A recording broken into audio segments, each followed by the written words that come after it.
여러분, Efficient Market Theory 보겠습니다. 보통 우리가 Efficient Market Hypothesis라고 해서 효율적 시장 가설이라고 하고요. 여기서 얘기하는 효율적 시장, 모든 시장을 다 얘기하는 게 아니라 시장 중에서도 주로 금융시장 또는 캐피탈 마켓 자본시장을 얘기를 합니다. 일반적으로 보통 우리가 경제학에서 그 어떤 이 여러 가지 어떤 경쟁이 보장이 되는 환경이 마련이 됐을 때 자원의 어떤 최적 배분, 그 가장 효율적인 배분이 이루어지는 어떤 그 시장 그 메커니즘 이걸 많이 얘기를 해 왔었었는데 현실의 뭐 시장들 중에서 사실 우리 경제학에서 얘기하는 것만큼 그렇게 아주 이피션트하게 작동을 하는 시장은 찾기가 어렵고, 그나마 금융시장, 특히 주식시장, 이 스탁마켓이 그나마 그 효율적 시장이다라고 볼 수가 있어요. 그래서 이 efficient 마켓 이렇게 얘기하지만 보통 efficient 스탁 마켓 하이퍼시스 또는 efficient 파이낸셜 마켓 하이퍼시스 이렇게 볼 수가 있겠고요. 자, 여기서 보통 우리가 경제학에서 얘기하는 efficiency라고 하는 거는 보통 이제 파레토 이피션시라고 해서 자원 배분상의 효율성을 얘기를 하고, 지금 이피션트 마켓 시어리에서 얘기하는 이피션시라고 하는 거는 인포메이션 측면에서 이피션시를 얘기를 하겠습니다. 이 둘 간에 뭐 사실 뭐 다른 거냐 같은 거냐 따질 필요는 없고 둘 간에 상관이 연관되어 있다 이렇게 볼 수가 있겠고요. 이 금융시장에서의 그 인포메이션 이피션시가 보장이 될 때 이 자원 배분상의 어떤 효율성이라고 하는 게 보장이 될 수가 있겠습니다. 자, 여기서 얘기하는 거는 그 시장에서 어떤 저평가, 고평가 이런 건 있을 수가 없다라는 거고, 이 관찰된 가격 자체가 공정한 가격이고, 그게 바로 이 펀더멘탈 프라이스와 그 괴리가 되지 않는다는 얘기가 되겠고요. 또 여기서 나중에 이제 좀 더 자세히 얘기하겠지만은 이제 세 가지 버전이 있습니다. 강형, 중강형, 약형 이런 것들이 있는데, 이게 시장에 수많은 사람들이 단돈 1원이라도 벌려고 어마어마한 경쟁들이 벌어지고 있는 것이 바로 이 금융시장, 특히 주식시장이기 때문에 이 주식시장에서 특출나게 뭔가 대단한 놈이 하나 있어가지고 그 사람이 뭐 여러가지 어떤 주가 추이를 분석을 하고, 뭐 예를 들어서 뭐 여러가지 어떤 그 기업 탐방도 해보고 뭐 등등등 뭐 그 기업의 회계장부를 뜯어보고 이런 방식으로 해서 뭔가 남들보다 나은 어떤 그 투자 스킬이 있어서 그 사람이 뭔가 그 주가를 그 예측을 해서 뭔가 그 시장보다 이른바 초과 수익을 내는 그런 가능성이 있느냐에 대해서 그런 게 없다라고 하는 게 이피션트 마켓의 의미가 되겠습니다. 그래서 뭔가 예측되는 부분이 조금이라도 있다면 그건 전부 다 지금 가격에 다 즉시 반영되어 있고, 그때그때 뭔가 가격의 향방에 대해서 뭔가 예측되는 그런 요소들은 다 가격에 즉각적으로 반영이 된단 말이죠. 그래서 가격이 저평가돼서 앞으로 가격이 오를 것으로 예측된다거나 가격이 고평가돼서 앞으로 내릴 것으로 예측된다라는 그런 게 있을 수가 없다 라는 것이 바로 이피션트 마켓 하이퍼시스, 그 효율적 시장 가설이 되겠어요. 그래서 사실 이게 시사하는 바는 굉장히 중요하고요.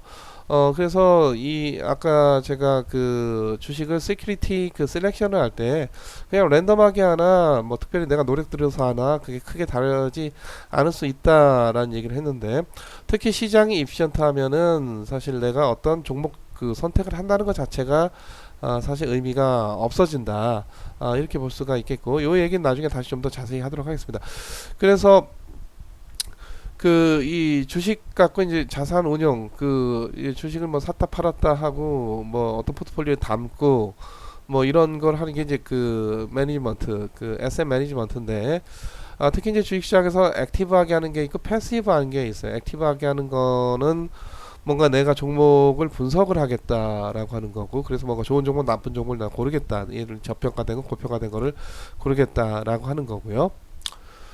또 하나는 그 소위 이제 마켓 타이밍이라고 하는데, 주가 쌀 때 사고 비쌀 때 팔고 이게 거의 뭐 신이에요. 거의 이렇게 되면은 그런 노력을 그 하겠다고 하는 거고요. 그래서 수많은 이제 헤지펀드들이 주로 이제 사모펀드가 주로 이런 액티브 매니지먼트를 통해서 자기네가 시장 이상의 그 초과 수익률을 올린다. 그 얘기는 이제 코스피 지수 올라가는 거 이상으로 자기네 포트폴리오에 그 이 가치 상승률이 있다. 뭐 이런 얘기거든요. 또한 이제 보통 우리가 그 버크셔 해스웨이라고 하는 그 회사가 있고, 여러분들 아마 그 뭐 가치 투자의 어그저 귀재, 예, 그 가치 투자의 귀재, 그 워렌 버핏 많이 들어보셨죠? 뭐 이 사람이 설립한 회사 버크셔 해스웨이인데, 여기가 전형적인 이제 가치 투자를 한다고 해서 뭔가 저평가된 주식을 찾겠다라고 하는 뭐 이런 거거든요. 그래서 넓은 의미의 그 액티브한 매니지먼트에 들어간다, 이렇게 볼 수가 있겠고, 이 패시브한 매니지먼트는 보통 이제 공모 펀드, 보통 이제 주식형 펀드, 채권형 펀드 이렇게 얘기하는 주식형 공모 펀드가 많이 취하는 전략들이 되겠는데, 예를 들어 코덱스 200이다. 코덱스 200을 줬겠다. 그러면 코스피 200을 줬겠다. 그럼 코스피 200 그 지수를 뭐 최대한 그대로 따라가는 전략. 그래서 특별히 종목을 선별하지 않아요. 전체를 최대한 담으려고 하고, 뭐 샀다 팔았다 하지 않습니다. 그냥 코스피 200 그냥 가는 대로 가야 되는 거니까 한번 사가지고 포트폴리오 담으면 끝까지 가는 거예요. 그게 바로 인덱스를 그 추종하는 그런 전략이 되겠고요. 문제는 여기서 이제 인덱스를 코스피로 할 거냐, 코스피 200으로 할 거냐, 코스피 100으로 할 거냐, 코스피 50으로 할 거냐, 코스닥으로 할 거냐, 코스닥 50으로 할 거냐, 뭐 등등등, 뭐 또는 뭐 그 은행 지수로 할 거냐, 아니면 뭐 기타 무슨 건설업 지수로 할 거냐, 뭐 인덱스가 좀 달라질 수는 있겠고요. 하여튼 어떤 특정 인덱스를 나는 추종을 하겠다라고 하고, 대표적으로 하여튼 시장 전체를 포괄을 하는 코스피나 코스피 200 지수를 이제 쫓는 그런 경우가 많죠. 요게 이제 그 패시브한 그 매니지먼트고, 시장이 이피션트하기 때문에 요 둘 간의 성과 차이가 그렇게 크지가 않습니다. 보통 여러분 아마 헤지펀드 투자하고 사모펀드 투자하면서 뭐 굉장히 그 수익률이 좋을 거다라고 잘못 알고 있는 경우가 많은데, 헤지펀드 사모펀드 좋은 데서 안 좋은 데가 쭉 나열을 해서 그 평균 치면은 거의 공모펀드 평균하고 비슷해요. 그래서 특별히 액티브한 매니지먼트가 특별히 그 패시브 매니지먼트보다 더 낫다라는 게 객관적으로 지금까지 규명된 적은 없었다. 특히나 시장이 이피션트하면은 시장이 이피션트하게 돌아가는 그런 와중에 이런 액티브한 매니지먼트를 한다는 거는 뭔가 내가 조금이라도 예측 가능하다는 거거든요. 아직 뭔가 남들은 예측 못했지만 나는 예측할 수 있는 뭔가 요소가 있어. 이거 저평가됐다고 판단을 하고, 이게 고평가 됐다고 판단을 하고, 남들은 모르지만 나는 이게 쌀 때기 때문에 사고, 남들은 모르지만 내가 비쌀 때기 때문에 팔겠다, 뭐 이런 그 전략들인데, 그런 어떤 그 똘똘한 이가 시장에 존재하지 않는다라고 하는 게 이피션트 마켓 하이퍼시스죠. 그래서 효율적 시장 가설화에서는 결국은 뭐 액티브한 매니지먼트가 특별히 패시브한 매니지먼트보다 더 낫다를 나은 전략이 되기가 어렵다, 이렇게 볼 수가 있겠고, 그렇다면 실제 시장 그럴 정도로 굉장히 이피션트하냐? 하다 그렇지 않다에 대해서 여전히 굉장히 강한 논쟁들이 붙고 있고, 실제 몇 년 전에 시장의 이피션스를 믿는 그 학자와 시장의 그 이피션시를 믿지 않는 학자가 그 해에 동시에 노벨 경제학상을 탄 적이 있습니다. 하면 이제 그 파마 프렌치이고, 하나는 이제 그 로버트 쉴러가 되겠어요. 동시에 같은 해에 노벨 경제학상을 탄 적이 있고, 그게 아마 한 3년 4년 정도 됐던 것 같습니다. 자, 그래서 보시면은 그 다우존스 평균 지수 뭐 이렇게 뭐 최근에 또 크게 많이 더 올라갔죠. 다우존스 지수가 이 또 패시브 펀드하고 액티브 펀드 비교해 보면은 오히려 지금 액티브 펀드가 더 꼬라박고 있고, 그 패시브 펀드가 시장 전반적인 상승세를 그대로 따라가고 있는 걸 볼 수가 있죠. 이게 뭐 평균적인 걸 나타냈을 텐데, 하여튼 액티브하게 헤지 펀드 전략, 사모펀드 전략 한다고 해가지고 항상 이득 보는 게 아니다라고 하는 점을 여러분들 꼭 주지를 할 필요가 있겠습니다. 자, 여기서 이제 갑자기 또 파이낸셜 마켓이 캐피탈 마켓이 됐어요. 그래서 사실 파이낸셜 마켓, 캐피탈 마켓을 뭐 구분하는 기준 자체가 사실 불명확한데, 뭐 용어를 그냥 이리저리 왔다 갔다 막 쓰고 있죠. 지금 이 책에서도. 자, 하여튼 캐피탈 마켓 하면 주로 이제 주식시장, 채권시장을 그 얘기를 하고, 경제학에서 보다 본질적인 캐피탈 마켓이라고 하는 거는 이제 그 자본이 거래가 되는 시장이에요. 경제학에서 우리가 그 노동이 있고 자본이 있죠. 요게 이제 그 딱 두 가지 생산 요소가 되겠는데, 노동이 거래가 되는 노동 시장이 있고, 요 자본이 거래가 되는 이제 자본 시장이 있어요. 그때 이제 캐피탈 마켓인데, 여기서 얘기하는 그 캐피탈 마켓하고 우리가 경제학에서 얘기하는 본질적인 의미의 어떤 캐피탈 마켓은 조금 의미가 다르겠다. 뭐 본질은 같아요, 사실은. 보통 이제 이게 현상적으로는 보통 우리가 주식시장 또는 그 채권 시장을 의미를 한다, 그렇게 보면 되고, 이제 어느 때는 파이낸셜 마켓이고 어느 때는 이제 캐피탈 마켓이냐의 문제인데, 이게 뭐 그냥 뭐 막 씁니다. 뭐 특별히 어떤 기준이 없고, 특히 이제 우리나라에서 이제 요즘 뭐 자본시장법 얘기가 많이 나오죠. 자본시장법을 뭐 위배했네 안 했네 이런 얘기들 이제 많이들 그 나오고 있는데, 그래서 최근에 와서 이제 우리가 자본시장이라고 하는 그런 용어를 과거에 이제 교과서에 있었던 용어인데 하여튼 그 실무에서는 이제 많이 쓰는 그런 그 경향이 있고, 보다 이제 포괄적으로 보통 이제 금융시장이고, 금융시장 내에 보통 우리가 주식시장, 채권시장이 증권시장으로서 포함된다라고 하는 게 보다 좀 명확한데, 최근 이제 캐피탈 마켓이라고 하는 이 용어가 증권시장을 의미하는 건지 금융시장을 의미하는 건지, 아니면은 그 경제학에서 얘기하는 그 자본 캐피탈, 그 자본시장 K, 그 캐피탈 시장을 얘기하는 건지 명확하지 않은 채 좀 뭐 이래저래 여기저기 많이 사용되는 그런 측면들이 있고요. 크게 캐피탈 마켓에 이제 그 기업은 그 넷 버로우어죠. 기본적으로 이제 모자라는 측입니다. 자본이. 하우스홀드가 넷 세이버, 남아 도는 측이에요. 기업이 잘 살고 가게가 못 살지 않나? 그렇지 않습니다. 다 따져보면은 결국 경제 전체적으로 누가, 가게가 어디에다가, 기업에다가 돈을 대준 거죠. 기업이라고 하는 어떤 뭐 생물체든 무생물체든 지 혼자 잘 먹고 잘 사는 주체가 있는 게 아니고요. 이건 기업이라고 하는 어떤 법적 계약물에 불과하고, 여기에 자본은 다 누가 됐습니까? 가게가 됐죠. 가게가. 그러니까 그 삼성전자의 이재용 부회장도 오늘 뭐 그 검찰 수사로 또 뉴스거리로 나왔는데, 뭐 부자죠. 부자인데 그 이분도 뭐 사실 가게죠. 가게지. 이재용 부회장이 기업은 아니잖아요. 그래서 기업에 과연 돈을 누가 댔느냐를 따져보면 채권자 아니면은 결국 주주인데, 주주고, 이게 이제 개인들이 되거나 기관이 되지 않니? 기관도 또 뭐 지돈인가요? 기관도 다 가게 돈이죠. 그래서 결국은 경제 전체적으로 보면은 넷 세이버는 가게고, 그리고 넷 버로워는 기업이고, 이것도 통틀어서 우리가 국민 대차 대조표를 작성을 하면 이거 전체의 주인은 결국은 국민 전체, 국민이죠. 국민, 뭐 국민 전체. 자, 그래서 크게 그 기업이 자본 조달하고 하우스홀드가 자본 공여자, 이쪽이 그 자본 수요자. 그래서 주식 채권 등으로 조달하거나 아니면 은행 대출을 통해서 간접금융 방식으로 조달을 하거나, 하우스홀드가 그 주식 채권을 직접 인수하거나 은행에다가 예적금 해가지고 그 돈을 은행이 간접적으로 뭐 기업에 대주거나 뭐 이런 건데, 여기서 이제 주로 캐피탈 마켓을 얘기하니까 주로 이제 증권 시장을 얘기를 하고 있는 것 같습니다. 그래서 주식 채권 시장을 얘기를 하는 거고, 기타 이제 그 정부도 여기서 정부는 이제 주식 발행할 수 없죠. 정부가 주식회사가 아니니까 채권 발행을 하고요. 또 여기서 우리나라 같은 게 특이하게 이제 중앙은행이 또 통한채를 발행을 하고 있고, 여기 정부의 또 중앙정부뿐만 아니라 또 지방정부도 채권을 발행을 하고 있죠. 자, 이 자본시장뿐만 아니라 금융시장의 그 다양한 그 파이낸셜 인티미디어리들, 금융기관들, 금융중개기관들이 되겠습니다. 은행이 뭐 상업은행, 투자은행, 펀드, 인베스트먼트 컴퍼니는 보통 펀드 얘기하는 펀드. 미국 보통 이제 뮤추얼 펀드가 있고, 이제 공모펀드, 또 이제 프라이빗 펀드가 있고, 이제 사모펀드.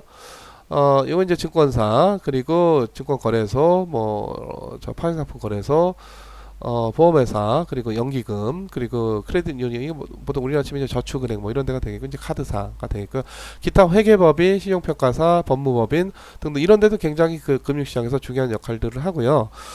그래서 우리 경제학과 학생들 지금 투자와 재무 공부하면서 경제학하고 이제 금융 경제학에 이제 그 파이낸스 공부하고 있는 건데, 요거 법 중요해요. 법.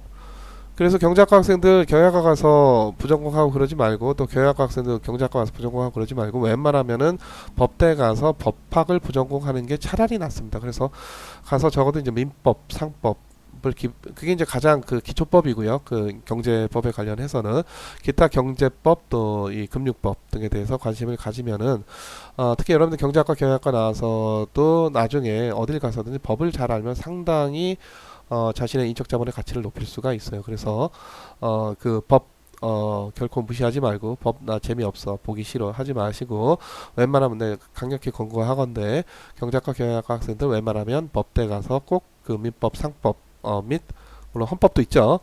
헌법도 듣고, 그리고 수강도 하고, 그리고 기타 경제법에 대해서 꼭 좀 많이 수강을 하고, 꼭 뭐 부전공 복수전공 하면 더 좋고요. 뭐 그렇지 않다 하더라도 꼭 적어도 법에 대한 기본적인 상식은 있어야 나중에 나가서 말하고 사는데 크게 무리가 없겠습니다. 자, 지금 이제 뭐 그 주요 투자은행들이 2008년도 글로벌 금융위기 때 메릴 린치, 리만 브라더스, 베어 스턴스 다 망했어. 이게 뭐 다 잘 나가던 그 당시에 거의 뭐 100년의 역사를 자랑하면서 전 세계의 금융시장을 다니면서 호령을 하던, 특히 뭐 우리나라 금융시장에도 들어왔죠. 그래서 뭐 아마 골드만삭스 하나 정도 남고 이제 다 2008년도 글로벌 금융위기 때 결국은 MBS, ABS 이런 거 투자하다가 다 망했는데 하여튼 그 기본적으로 이제 그 미국 법제에서 상업은행하고 투자은행을 구분합니다. 그래서 상업은행은 기본적으로 여신, 수신 예적금 받고 대출해주는 그런 상업은행이 있고, 투자은행은 이제 주로 이제 증권 인수를 해서 또 투자자들에게 증권을 갖다 파는 이런 역할은 이제 투자 인베스트먼트 뱅크 또는 인베스트먼트 뱅커가 되겠는데, 여기 이제 한때는 뭐 워낙에 그 잘 나가서 우리도 이제 왜 그 투자은행이 그렇게 육성이 잘 안 되냐 해가지고 국가 정책적으로도 우리나라 증권사들을 좀 투자은행으로 좀 육성하고 뭐 서울을 이런 소위 뭐 동북아 금융 허브로 좀 키워보자 뭐 이런 노력들 뭐 한때 좀 많이 하던 때가 있었습니다. 지금은 조금 그런 노력이 많이 좀 사그라들었지만 그래서 우리나라 치면은 대략 증권사가 이제 투자은행에 해당한다 이렇게 보시면 되고요. 법적으로는 자본시장과 금융투자업에 관한 법률, 흔히 자본시장법이라고 하죠. 거기 보면은 금융투자업자 중에 종합금융투자업자라고 있어요. 종합금융투자업자. 여기가 이제 바로 이제 그 이 IB 투자은행을 의미한다 이렇게 보시면 되겠고요. 하여튼 그 기업이 발행하는 주식과 채권 그 인수하는 그 업무 굉장히 그건 이제 주 업무로 해서 인수를 해서 그걸 결국 이제 여러 투자자들에게 이렇게 그 판매를 하는 그런 금융 중개 기능을 하는 그 증권시장의 은행이죠. 투자은행이 되겠습니다. 또는 이제 국가가 발행한 국채도 이제 투자은행들이 종종 또 인수를 하고, 국가가 발행하는 국채는 또 그 일반 상업은행들이 또 인수를 하기도 합니다. 하여튼 그 투자은행 뭐 증권사 그 이 프라이머리 마켓 증권의 어디서 발행 시장에서 중대한 역할을 하고 있는 것이고, 기타 이제 여러 가지 그 뒤에서 자세히 얘기하겠지만 기업이 증권 발행할 때 그 이 발행 절차가 굉장히 복잡하고 상당히 그 귀찮은 작업이거든요. 특히 이제 그 규제 당국도 만나서 또 설득도 해야 되고 여러 가지 법 준수도 해야 되고 뭐 어떤 리걸 쪽에서 이제 뭔가 문제가 없는지 이런 것도 다 점검을 해야 되고, 이거는 이제 투자은행이 다 한꺼번에 그 종합 세트를 해주는 그런 서비스를 하죠. 그래서 보통 이제 어떤 기업에 이제 증권 발행할 때 주관사가 된다 이렇게 그 얘기를 하고요. 그래서 증권사의 이제 그 세 가지 업무하면은 크게 그 중개업이 있고요. 요거는 이제 브로커리지라고 해서 보통 이제 증권 계좌 통해서 개인들이 증권 거래할 수 있도록 그 시스템 그 계좌 증권 계좌 만들어 주는 거, 그거 주요 업무죠. 두 번째 PI라고 해서 자기 자본이 조금 있어요. 증권사가 그 증권사 보통 이제 은행보다 크지는 않은데 자기 자본이 약간 하는데 그건 이제 잘 운용을 해야 되겠죠. 주식시장에서 채권시장에서 기타 뭐 다른 자산시장에서. 세 번째 또 그 IB 업무가 있습니다. 그러니까 투자은행 업무가 있어요. 다시 말해서 이거 이제 보통 또 언더라이팅이라고 하거든요. 그 기업이 발행하는 증권 그 인수해서 그 이 시장에 매각하는 그런 역할을 하는 겁니다. 그래서 여러분들 증권사에 관심 있는 사람들 꽤 많을 텐데 증권사에서 하는 일이 뭐냐 크게 요 세 가지다. 나중에 다시 얘기하도록 하겠습니다. 자, 그래서 발행된 증권은 그 IB가 끝까지 들고 있는 게 아니라 뭐 적당한 시점에 팔겠죠. 어디에? 세컨더리 마켓에 팔고, 그 세컨더리 마켓이 주로 유가증권 시장, 코스닥 시장 뭐 이런 데가 되겠고요. 채권 거래에도 채권 또 유통 시장도 있게 되겠죠. 채권도 인수를 해서 결국은 또 채권 유통 시장에 뭐 팔거나 뭐 아니 뭐 자기가 끝까지 들고 있거나. 자, 그래서 커머셜 뱅크의 대차 대조표를 보면은 그 전형적으로 실물 자산 비중이 굉장히 적고요. 굉장히 적고 이쪽이 이제 그 이 자산을 이제 어떻게 갖고 있느냐 이거 보면 실물 자산이 굉장히 작아요. 이게 뭐 1%도 안 되고 주로 다 금융 자산들이고 거의 대부분은 이제 그 빌려준 거 대출이죠. 대출 자산이죠. 대출 채권. 그리고 이제 어떻게 조달을 했느냐가 이쪽에 나오게 되는데, 자기 자본도 한 11%, 그러니까 이게 자기 자본 BIS 비율 이제 잘 맞춰야 되는데 뭐 11%가 BIS 비율이 잘 맞춰질지 모르겠는데 하여튼 자기 자본 얼마 안 되고 뭐 거의 다 부채 자본을 조달을 하고 부채 자본의 거의 대부분은 어떻게 예금으로 디파짓 예금으로 조달을 하는 게 이 상업은행의 전형적인 대차대조표의 모습이다. 이렇게 볼 수가 있겠습니다. 또 하나 이런 그 예금 그 보통 우리가 좀 어려워 수신이라고 하고 대출 빌려주는 거는 이제 보통 우리가 여신이라고 그렇게 얘기를 하는데 그 수신을 이거 아무나 못하고 보통 이제 정부가 국가가 강력하게 규제를 하고 일부 라이선스를 받은 데만 그게 바로 은행이죠. 은행. 그래서 은행업을 아무나 할 수 있는 게 아니라 국가에서 굉장히 중시하는 그런 이 독과점적인 그런 라이선스가 되겠고요. 그래서 은행들이 그런 수신 업무를 뭐 지멋대로 하는 게 아니라 그런 그 은행으로서의 라이선스를 받았기 때문이고 지금도 보면 최근에 은행 라이선스 잘 안 주죠. 뭐 최근에 거의 근 20년 동안 카카오은행, 그 K뱅크 정도 온라인 은행이라고 해서 이제 특수한 그런 어떤 역할을 하겠다라고 해서 은행 라이선스를 준 거지 보통 이렇게 은행 라이선스를 국가가 잘 주지 않습니다. non-financial은 이제 보통 일반 뭐 제조업 기업 뭐 또는 뭐 SK텔레콤 같은 그런 어떤 통신 그 서비스라는 그런 기업 뭐 또 삼성전자 같은 제조업 기업 이런 데가 되겠고요. 제조업 기업도 보다시피 실물 자산 많고 적잖게 금융자산 많이 보유하고 있는 것을 보실 수가 있겠고 적당하게 뭐 자기 자본하고 그 타인 자본으로 구성되어 있는 그런 모습을 볼 수가 있겠습니다. 자, 국제 저기 이제 그 투자를 하고 최근에 무슨 뭐 동학개미가 아니라 서학개미라고 해가지고 국내 그 개인 투자자들이 그 미국의 테슬라 투자 엄청나게 해가지고 국내 투자자 다 합치면은 그 테슬라 주주의 거의 10위권의 주주다 뭐 이런 보도가 나오고 있는데 자 하여튼 국제적으로도 굉장히 이제 우리가 투자하기가 뭐 용이해진 심지어 모바일로 쉽게 우리가 미국의 주식, 중국의 주식, 일본의 주식, 그 베트남 주식 사고 탔다 팔았다 물론 이제 시차 문제가 있긴 하지만은 할 수가 있는 그런 시절을 우리가 지나고 있죠. 뭐 직접 사타 팔았다 하기 귀찮으면 이제 그 해외 주식형 펀드, 해외 부동산 펀드 뭐 이런 데 또 투자를 할 수가 있고 그래서 그 국경 넘어 이거 뭐냐면 크로스 보더로 여러 가지 금융 거래가 또 이루어지고 있고 또 실제 우리나라 기업이나 정부가 또 해외 국제 금융 시장 나가서 국제 자본 시장 나가서 또 그 달러를 또 필요에 따라서 조달을 하기도 합니다. 자, 이런 경우에는 이제 결국 이제 우리나라에서 통용되는 화폐 자체는 원화이기 때문에 결국 이제 원달러 환율의 움직임이 소위 이제 우리가 환 리스크라고 해서 또 우리가 중요하게 봐야 되는 또 그런 리스크 요소가 되는 것이죠. 특히 이제 국내 그 투자자들에게는 원화가 중요한 그 국내 투자 달러 베이스 투자를 하게 되면 결국은 그 성과를 결국 원화로 측정할 것이기 때문에 이 원달러 그 교환 비율이 상당히 중요하게 작용할 수밖에 없겠죠. 자, 그래서 해외 투자를 하게 돼서 그 특히나 이제 국내의 그 연기금들이 최근에 그 해외 투자, 해외 주식, 해외 채권, 해외 부동산 등등 투자하고 뭐 바람직한 일이에요. 해외 가서 뭐 달러 벌기 어려운데 우리가 달러 스마트폰 만들어서 팔려면 굉장히 어려운데 뭐 주식 투자, 채권 투자, 기타 여러 가지 어떤 자산 투자를 해가지고 어떤 자본 차익을 통해서 어떤 달러를 벌어온다. 뭐 나쁘지 않은 일이고 그래서 하여튼 최근에 그런 것들이 굉장히 뭐 해외 직구족 서학개미 해서 언론에서는 많이 또 부각이 되고 있죠. 자, 그런데 난 아프리카에 투자하고 싶어요. 굳이 그럴 필요 있습니까? 지금 주식시장이 제대로 돌아가는 국가들이 그렇게 전 세계 국가는 한 180개 국가? 한 200개 국가 될 겁니다, 아마. 그 중에 주식시장이 제대로 되는 국가는 한 10개 정도밖에 없어요. 10개에서 많아요. 뭐 한 20개 정도. 그러니까 난 전 세계 200개 국가에다가 전부 다 분산 투자를 하겠다. 이건 뭐 완전히 말도 안 되는 발상이고요.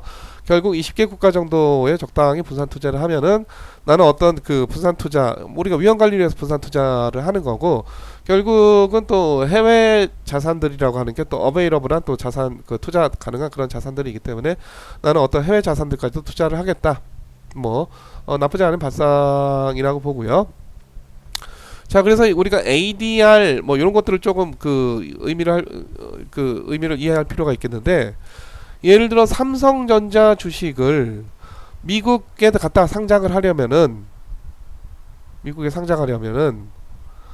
삼성전자 주식 그대로 갖다 상장할 수는 없어요. 왜냐하면 이게 삼성전자가 국내법에 따라서 발행이 됐고 여러 가지 그 어떤 계약 조건이나 이런 것들 다 우리 국문으로 다 되어 있고, 근데 미국에는 이게 다 그 미국인 포함한 세계 그 각국의 그 투자자들이 들어와서 영어 베이스로 다 지금 거래를 하는 그런 시장이 미국 주식 시장인데, 어떻게 삼성전자 주식 1주를 뭐 1주던 100주던 100만 주던 1000만 주던 미국 시장에다 바로 직상장을 할 수가 있겠습니까? 그게 물리적으로 불가능하죠. 그렇죠?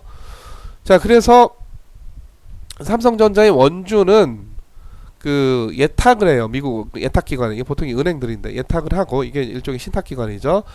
그 원주의 조건과 여러 가지, 여기는 또 원하고 여긴 또 달러하고 이런 거 다 감안해가지고 최대한 이 시장에 맞게끔 예탁 증서를 여기다가 삼성전자 주식을 미국 예를 들어서 NYS에다가 상장을 하는 게 아니라 삼성전자의 원주는 예탁기관에다 맡겨놓고, 그거를 적절히 그 계약 조건도 그렇고 언어도 그렇고 그 화폐 단위도 그렇고 이걸 다 미국 시장에 맞게끔 다 바꾼 예탁 증서, 그게 바로 American Depository Receipt라고 하는 ADR입니다. 그거를 여기다가 상장을 하는 거예요. 아시겠죠? 그래서 삼성전자, SK텔레콤 등등의 우리 뭐 한국전력공사 등등 우리나라 많은 그 대기업들이 미국 시장, 영국 시장에다 이제 상장을 하고 있는데, 우리나라 주식을 그대로 다이렉트하게 갖다 상장할 수는 없는 거고, 예탁증서 형태로 상장을 한다는 거고. 자, 그런 의미에서 중국 기업들이 한국의 KRX에다 상장할 때 마찬가지 상황이 되는 거죠. 중국 법에 따라서 중국어로 중국 화폐 단위로 이게 다 계약 조건이 다 있는 그 주식을 여기다 직접 상장할 수는 없기 때문에 그 이 KDR 형태로 코리아 디파스터리 리스트가 되겠죠. 자, 물론 그 국제 투자할 때는 이제 인포메이션 역할이 훨씬 더 중요하다, 이렇게 볼 수가 있겠고요. 자, 요거 이제 국제 자본시장에서 그 중기채 계약서의 그 사례가 되겠고, 이런 것들이 이제 뭐 종이로 이렇게 나오는 게 다 전자화까지 같이 갖춰져서 가는 것이죠. 뭐 종이장 자체가 무슨 중요성이 있겠습니까? 종이도 있고 전자 기록도 있겠고.